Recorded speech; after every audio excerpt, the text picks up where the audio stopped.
Hola Pedro, vos sos veterinario. Eh, una pregunta, ¿están los veterinarios preparados para tratar animales exóticos como los reptiles? Bueno, ¿cómo andás, Hueso? Primero que nada, te quería saludar.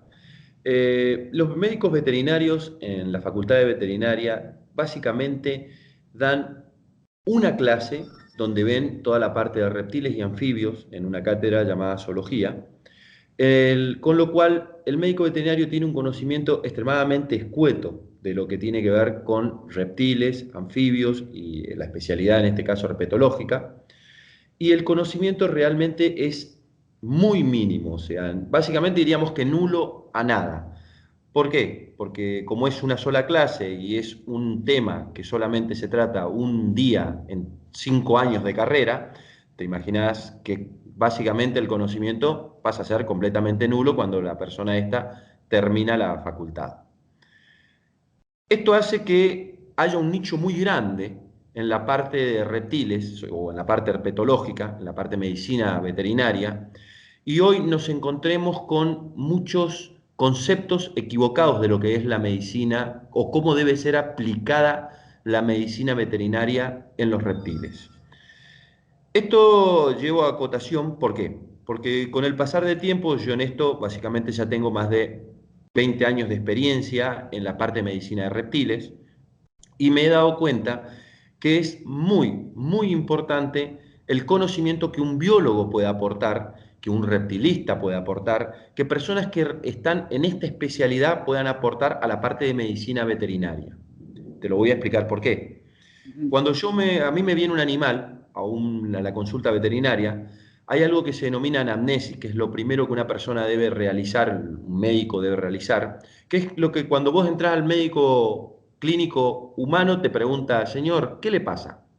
El paciente va con un concepto de lo que a él realmente le pasa, lo que él cree que tiene, y le expresa al médico con palabras, me duele aquí, me duele allá, estoy con tos, tengo catarro, tengo fiebre, pero en realidad todo eso son sintomatologías que la persona cree que tiene y que lo pueden llevar a una enfermedad.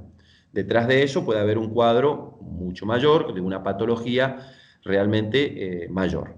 En el caso de los animales no hablan, pero ¿quién habla? La persona que lo trae. O Ajá. sea, un reptilista o la persona que tiene el animal, el dueño, no te va a llevar de onda a la veterinaria una víbora o una iguana o una tortuga. El tipo la lleva por un motivo. Ese motivo es algo que a él le llamó la atención que ocurrió en un momento determinado. Puede ser algo muy notorio, como un perro que muerde una tortuga y le termina destruyendo el peto o el caparazón, o simplemente que la persona te aparezca y te diga la traigo a control porque no me está comiendo, no, Bien. o noto tal anomalidad, o sea, en el comportamiento. Antes esto no lo hacía y ahora lo hace. Algo muy importante que es el conocimiento biológico o la historia natural de esa especie específicamente, que el veterinario desconoce. Y en esa anamnesis, que es la primera sin tocar, es una regla de oro en la cual se mantiene en la medicina, tiene que saber interrogar no solamente al dueño de Ujú. la patología posible que este animal pueda llegar a tener, pero también debe conocer la biología de ese animal para saber su fisiología. Yo ¿Por siempre qué? soy Porque si no lo conoce, puede equivocarse, ¿no es cierto? Al hacer el totalmente. diagnóstico. Vos mismo, para un veterinario, hoy una serpiente es una serpiente. O sea, para él serpiente es desde una yarará hasta una boa, una pitón, una culebra, un elápido. Para él una serpiente es cualquier cosa que es larga sin patas. A un Una ofiode. anfibena, por ejemplo, Una también para un anfibena para el veterinario, veterinario es una serpiente. De hecho, o le un dicen ofión. viboritas ciegas. Claro. Las tienen acá en el norte como viboritas ciegas y básicamente empieza a haber un problema muy grande porque incluso si yo agarro una droga, algo tan básico como un antiparasitario, y leo el prospecto, dice, para serpiente tantas gotas. ¿Cómo para serpiente tantas gotas? Fíjate Para que cualquier. a qué nivel se llega, que ni siquiera los laboratorios tienen idea de la importancia que tienen las especies. Cuando voy a hacer una acotación que por ahí no tenga mucho que ver, pero cuando incluso en la medicina veterinaria, vos a dos perros distintos de raza, no podés usar las mismas drogas, siendo la misma especie.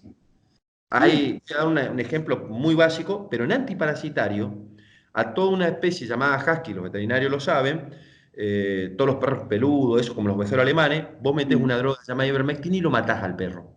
Sin embargo, podés utilizar en todas las otras razas de perro y no pasa absolutamente nada. Si a nivel raza hay sensibilidad en las drogas, imagínate a nivel específico, como que yo te traiga una curiyú o una pitón molurus. ¿Me entendés? Es Una un pitón, animal exótico un que animal no tiene nada que ver exótico, filogenéticamente. no Y, tiene no, mira. exacto, ahí vamos, no tiene nada que ver filogenéticamente con otra especie. Y Entonces no por podemos, ejemplo, ¿me podrías dar un ejemplo de dos animales que sean muy parecidos y que en realidad son muy ¿cómo no? diferentes? Tenemos un caso, por ejemplo, dentro de las Corallus caninus, que son boas sudamericanas, ¿sí? Y tenemos un caso en el caso de las Chondropiton viridis, donde su ubicación es del viejo continente, no tiene absolutamente nada que ver con nosotros, estamos del otro lado, tenemos un océano de por medio, y su biología es completamente distinta. Partamos de la base que una boa es, por ejemplo, ovípara y una Chondropiton viridis es vivípara, Ajá. perdón, ovípara. Con lo cual, ya el hecho que su fisiología sea completamente distinta, estamos hablando que hubo cambio anatómico, evolutivo, fisiológico, un animal es arborícola, bueno, en este caso los dos serían arborícolas, pero Bueno, sus pero si ambientes son son tan completamente distintos, distintos, con lo cual su pero son fisiología parecidos estos son animales. idénticos fenotípicamente. Y ahí ponemos. Un veterinario no lo diferenciaría. De hecho, no sabría qué especie es una y qué especie es otra. Si el Acá dueño no se lo dijera, estamos viendo la foto de las dos especies y realmente me son parece que idénticos. son exactamente iguales. Exacto. Inclusive para mí, Con lo cual, una persona, un veterinario, digamos, no sabría cuál es la diferencia. Ni siquiera sabría que hay diferencias fisiológicas reproductivas. Esto lleva a acotación, ¿por qué? Porque lo más probable es que este médico veterinario, cuando vea una patología, vamos a suponer que el animal va porque tiene algo tan básico como una estomatitis.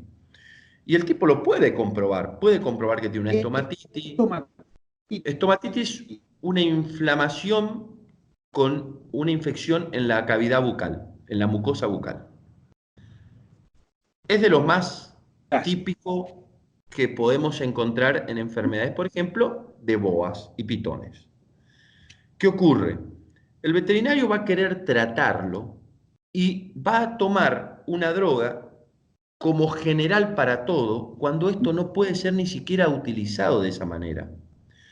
Lo mismo le va a pasar con la parte anestesiología, donde vos sabés, imagínate, o las personas que generalmente son biólogos conocen cómo el comportamiento de una, vamos a poner el nombre vulgar, una ñacanina de agua, una hidroinaste gigas, donde es un animal tremendamente, todo el tiempo se está moviendo, tremendamente activo, muy móvil, etcétera, etcétera, donde su mecanismo, su sistema nervioso es de una forma determinada, y yo puedo traer una culebra cualquiera, que sea más, tenga una parsimonia, o una boa misma, una curiyú, que es casi idéntica.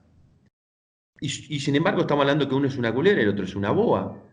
Y claro. obviamente su fisiología es completamente distinta, su sistema nervioso es completamente distinto. Yo no voy a pretender anestesiar un animal con la misma droga que la otra. Bien. Sí, pero Pedro, vos tenés realmente estoy escuchando, una gran experiencia con los reptiles y con la biología de los reptiles. Se nota que sabes mucho. ¿Cómo adquiriste esa experiencia? No ha sido a través de la facultad. No, no fue bajo la facultad. A mí desde muy chico realmente me gustó muchísimo la herpetología. ¿Mm? Yo empecé yendo a los congresos de ciencia, de hecho nos conocemos como en los congresos de Tucumán, fue el primero que he Así, ido cuando tenía 15 años. exactamente. Y empecé desde el secundario yendo a la facultad, perdón, a los congresos de ciencia. Y bueno, cuando entré a la carrera de veterinaria, vi una alternativa, me di cuenta que había un nicho muy grande, un desconocimiento muy grande, y tuve la oportunidad desde muy chico trabajar en un laboratorio. A los 16 años entré a un laboratorio llamado en Corrientes, que se llamaba CEPSAM, que era un centro productor de sueros antiofídicos, donde había un montón de animales hacinados, ¿no es cierto? La mayoría de ellos venenosos, y empecé a encontrarme con que tenían un montón de patologías y cuando las llevaba a la facultad, de hecho, no tenían ni idea de cómo tratarlas, entonces empecé haciendo lo básico, empezar a ver la biología del animal, sus comportamientos, un estudio fisiológico y anatómico, y empezar a ver estudios complementarios que me puedan ayudar a llevar un diagnóstico. Estudios microbiológicos, parasitológicos, sanguíneos, un montón de estudios en sí. O sea, lo hiciste básicamente con práctica, pero vos también has salido mucho al campo, ¿no es cierto? Sí, tengo bastante, Herpetológica. claro, en la parte de herpetología, una de las materias que a mí más me gustaba es la sistemática, y bueno, obviamente se tenía que salir al campo a buscar los ejemplares, he colectado muchísimo, relevado Y ahí muchas aprendiste sobre la reservas. biología de las Ahí es donde especies. uno realmente ve la biología, porque por más que te la cuenten, te lo digan, podés apreciar otras cosas, podés ver, tener un campo más visual, perdón, un campo mental más amplio de lo que es la biología real del animal. Entre los reptiles, ¿cuáles son las consultas más frecuentes que hay en veterinaria? En medicina veterinaria, las consultas más frecuentes, que creo que incluso se aplica a la parte de criadero y todo, porque es en sí en general, tenemos en primer lugar todo lo que tiene que ver con carencias nutricionales y que tienen que ver con justamente el cliente al empezar a darle a comer el animal cosas que no están en su medio ambiente y que el animal no tiene una variedad. Bien. Siempre ponemos un ejemplo que una iguana, que todos sabemos que son herbívoras, que es posiblemente el reptil más famoso entre los reptilistas, en una selva tropical tiene una variedad de vegetales, de frutos, de flores, incalculable. O sea, el animal tiene a su merced las 24 horas del día alimento constante en una variedad tremenda. Y nosotros queremos alimentarlo a lechuga, ¿no es Claro. cierto? ¿Por qué? Porque es lo que nos resulta fácil. Porque al comienzo sí, que zapallito, que lechuga, que clavolol, empezamos con toda la alimentación. Después de 2 años, y te vale comprar un racimo de lechuga, él se la tirá y que coma la lechuga, ya está. Y Y además es ahí, existen los estereotipos, como por ejemplo Mafalda, que le daba a la tortuga, le daba la hojita de lechuga y la criaba en el departamento, únicamente totalmente. con la hojita de lechuga. Y Y sabemos que ahí las tortugas también tienen una también variedad de... tienen una variedad impresionante respecto a su alimentación. Y ahí es donde empezamos con todos los problemas, porque ahí empezamos a afectar no solamente toda la parte carencial, sino afectar el sistema inmunológico del animal, el estrés que éste empieza a sufrir, con la afección fisiológica, cambiamos su fisiología, ¿no es cierto? Y ahí es donde empezamos a producir un montón de patologías, o se empiezan a desarrollar patologías.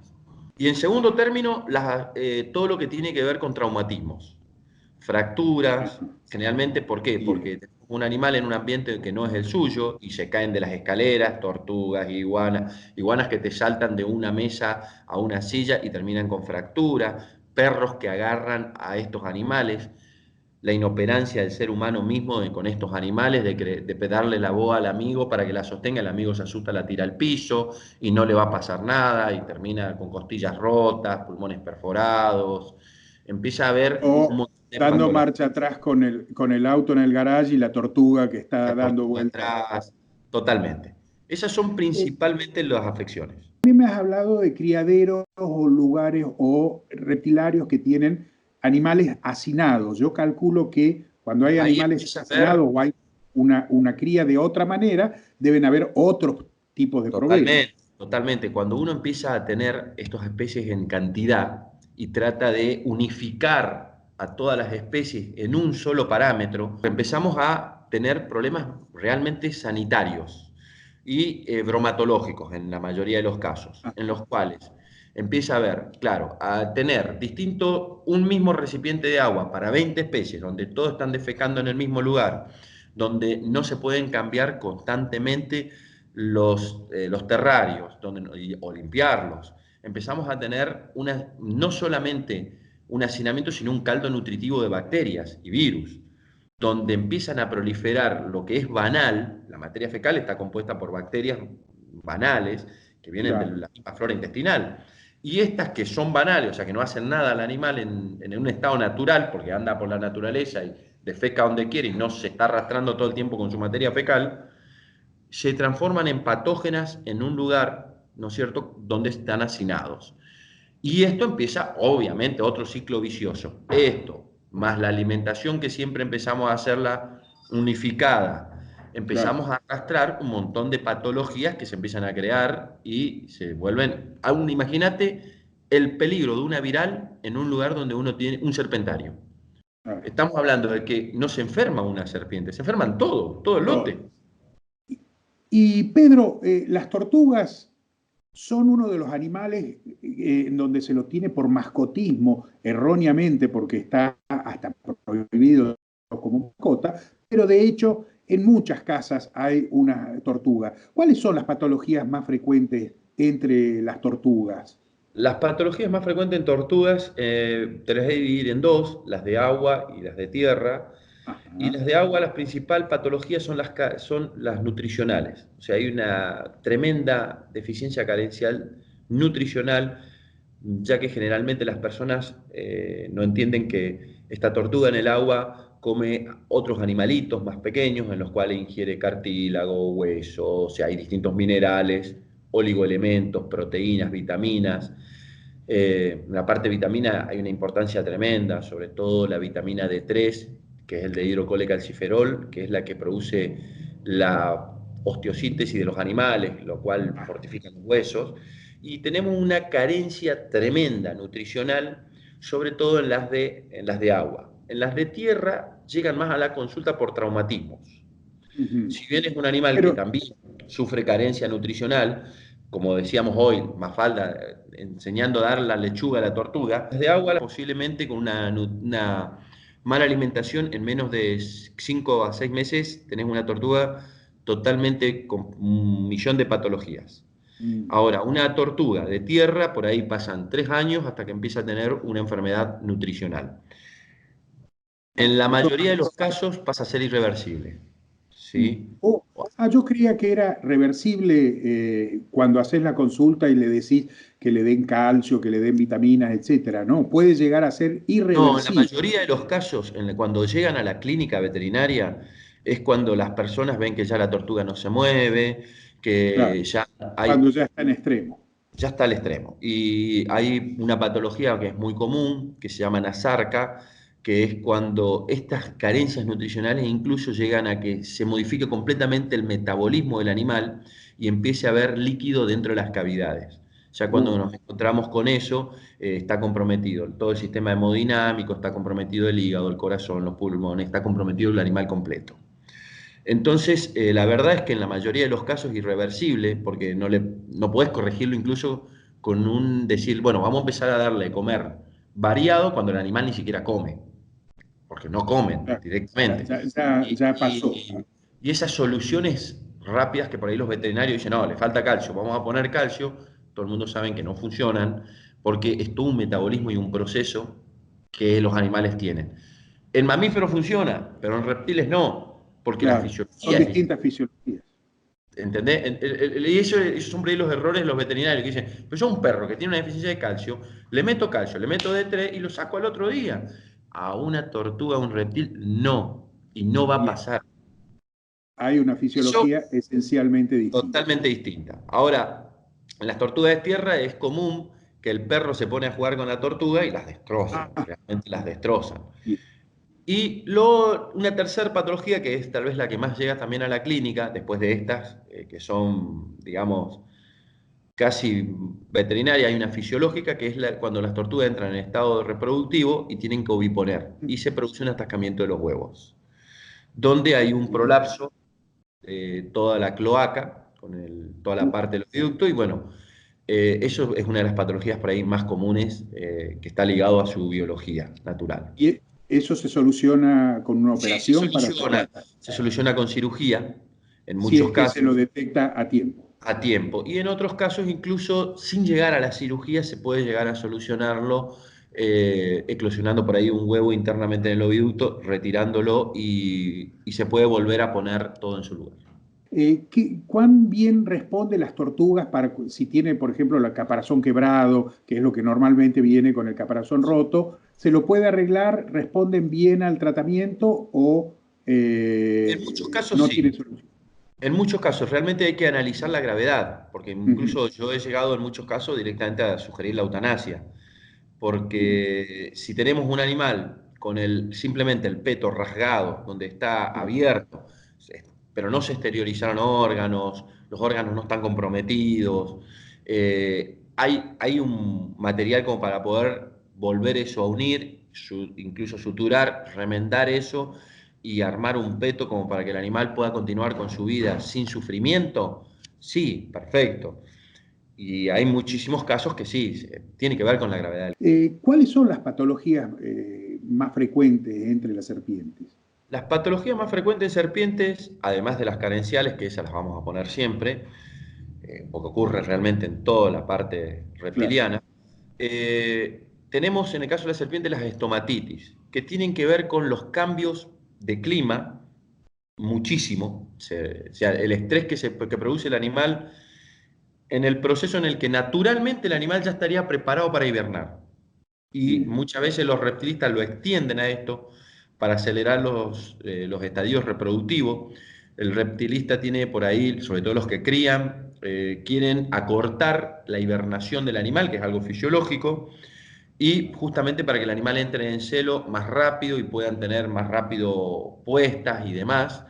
y llevan a crear muchas patologías y la mayoría son estomatitis, que son infecciones en la boca, pero a su vez estas infecciones en la boca, como la serpiente es un tubo básicamente, se trasladan automáticamente a los pulmones, con lo cual Oh, nadie puede pensar en una estomatitis sin pensar en una afección respiratoria de las vías bajas, porque las vías altas, al tener una estomatitis, automáticamente quedan comprometidas.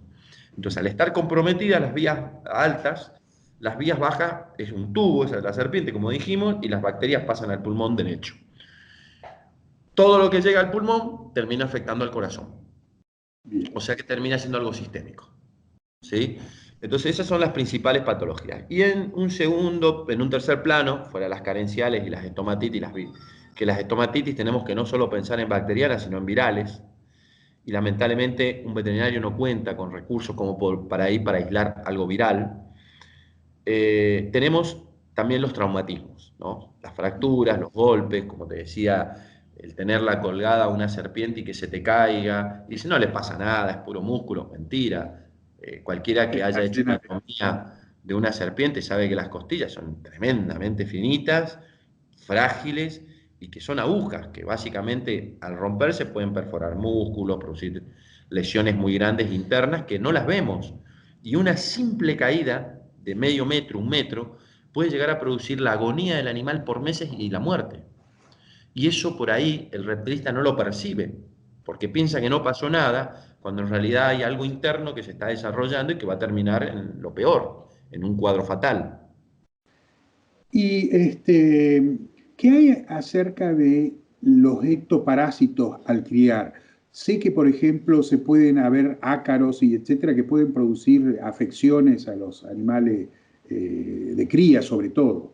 Hay múltiples estos parásitos que pueden tener las serpientes. De hecho, uno de los principales son, como vos decís, los ácaros, las garrapatas. Incluso hay pulgones que se suelen meter entre las escamas. Ujú. Los que yo veo como más peligrosos de determinada forma son los ácaros y las garrapatas, ya que estos pueden a su vez transmitir endoparásitos, y Mm. endoparásitos como por ejemplo babesia o riquexias, cualquier tipo de riquexias, o por ejemplo anaplasma, que son parásitos endoglobulares, los cuales se alojan dentro del glóbulo rojo y terminan produciendo la destrucción del mismo, con una anemia muy importante, que produce la muerte del animal. Ujú. Siendo que eso es muy común en la naturaleza, el animal puede convivir con estos parásitos y estas Ajá. enfermedades. Hay una simbiosis que ellos pueden mantener, un equilibrio que ellos pueden mantener en estado natural, pero no en estado, por ejemplo, de cautiverio, donde hay un estrés, donde esto se exacerba, y de esa manera termina siendo patológico algo que es natural está en un ambiente, ¿no? En la naturaleza. Eh, Pedro, un poco para terminar. Nuestros alumnos posiblemente, muchas de las cosas que vos hablás se aplican muchísimo para terraristas o aficionados a los reptiles, etcétera. Pero posiblemente nuestros alumnos críen o tengan que criar los reptiles para hacer algún estudio científico de comportamiento, de reproducción, etcétera. ¿Qué le recomendarías al alumno que tiene que tener o unas víboras o unas lagartijas en cautiverio para realizar un estudio? Una de las principales cosas que yo recomendaría, bueno, básicamente, como vos dijiste, tener muy en cuenta su biología, ya que esto va a Bien, ayudar a parte de alimentación y no solo, como vos decís, a la reproducción del medio ambiente. Y una de las cosas que yo sugeriría es la parte de higiene, no bien, solo del animal, sino la propia, ya que muchas veces nosotros manipulamos una serpiente, manipulamos un animal y no tenemos en cuenta que estamos produciendo una simbiosis en la cual estamos teniendo un intercambio de bacterias, virus y demás. El hecho de estornudarle a una serpiente, una persona que viene con un resfrío, muchas veces no lo sabemos, estornudamos arriba del terrario o sosteniendo el animal, o el animal mismo acaba de terminar de comer y nosotros lo manipulamos. Yo recomendaría que la manipulación que se tiene con respecto a ese animal sea la estrictamente necesaria. Si bien, yo tengo que manipularlo para un estudio, que sea estrictamente necesario para el estudio, no estar constantemente sacándolo al animal ni mostrándolo. ¿Por qué? bien. Porque todo esto lleva a un estrés del animal. Otra cosa es tener en cuenta que es un ser vivo y que este ser vivo, en la simbiosis, existen patologías que son transmisibles del animal al hombre y del hombre al animal. Hay una Ujú, o sea, hay una zoonosis, una antropozonosis, ¿no es cierto? Y esto hay que tenerlo muy en cuenta, porque no bien. solo el animal puede ser el afectado, sino la persona que lo manipula. Bien, entonces básicamente la higiene tiene que ser extremadamente buena, el manejo del animal tiene que ser consciente, ¿sí? A conciencia, y tenemos, como vos dijiste, tratar de reproducir lo mejor posible su hábitat y tener muy en cuenta su alimentación y su historia natural. Si el animal tiene que hibernar, hiberna.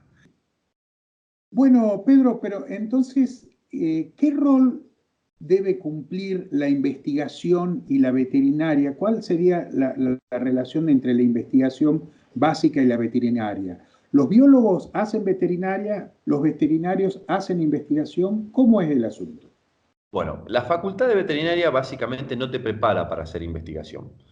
Es posiblemente una de las falencias más grandes que tiene en este caso la enseñanza veterinaria, sino que el veterinario está más preparado para la clínica, para actuar directamente en campo, no así para llevar a cabo una investigación. Entonces hay un montón de puntos que desconoce para poder realizar esta de forma adecuada, ¿sí?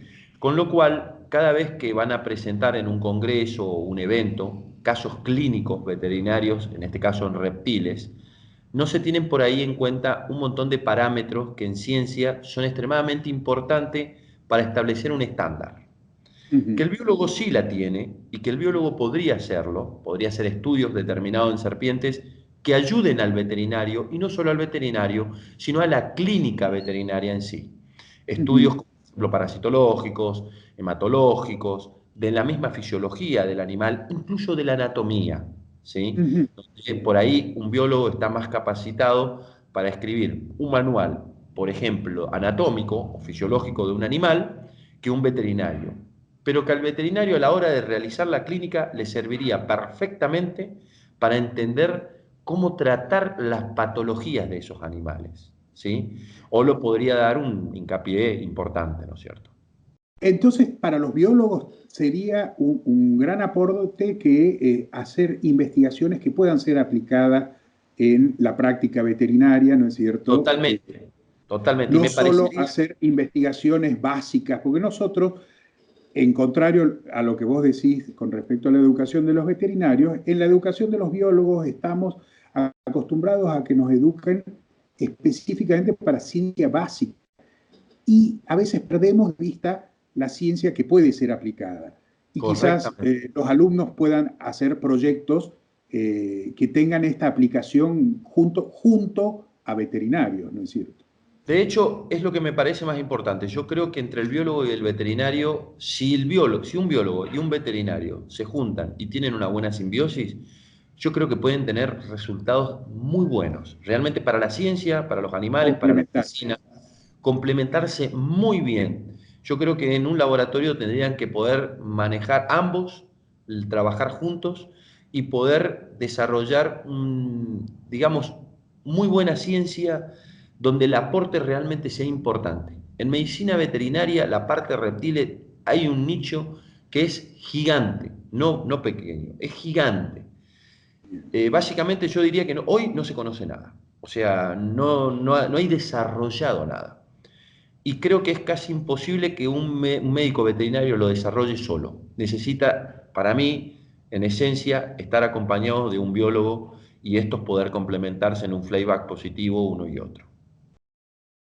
Bueno, Pedro, de aquí te agradezco muchísimo tu participación y tu colaboración. Has dado muy buenas ideas, así que realmente va a ser muy importante para los alumnos.